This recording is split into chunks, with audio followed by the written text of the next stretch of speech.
இந்த உலகத்தில் நம்மளோடு வாழக்கூடிய எல்லா மனிதர்களும் நமக்கு அன்பு காட்டக்கூடிய பெற்றோராக இருக்கலாம், பாசம் காட்டக்கூடிய மனைவியாக இருக்கலாம், ஒத்துழைப்பளிக்கூடிய நண்பர்களாக இருக்கலாம், உதவி செய்யக்கூடிய தொழிலாளிகளாக இருக்கலாம். இவங்க எல்லாருமே நம்மளுடைய நோக்கத்தை நம்மளுடைய பாதையில் நிறைவேற்றுறதுக்காக இறைவனால் அமைக்கப்பட்டவங்க தான்.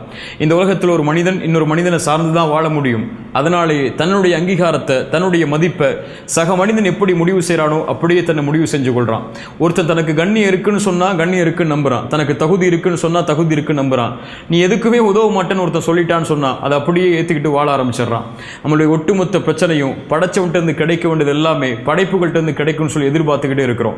நம்மளை படைச்சவன் என்னைக்கும் நம்மளுடைய தகுதியை, நம்மளுடைய திறமையை, நம்மளுடைய மதிப்பை, நம்மளுடைய சந்தோஷத்தை முடிவு செஞ்சுட்டான்.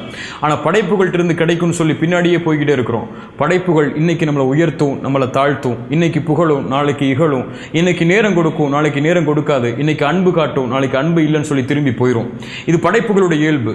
படைச்சவனை திருப்திப்படுத்தணும்னு வாழ்றவன் மட்டும்தான் இந்த உலகத்தில் நிம்மதியாக வாழ்வான். படைப்புகளை திருப்திப்படுத்தணும்னு வாழ்றவன் இந்த உலகத்தில் தன்னையே மறந்து வாழ்ந்துக்கிட்டே இருப்பான்.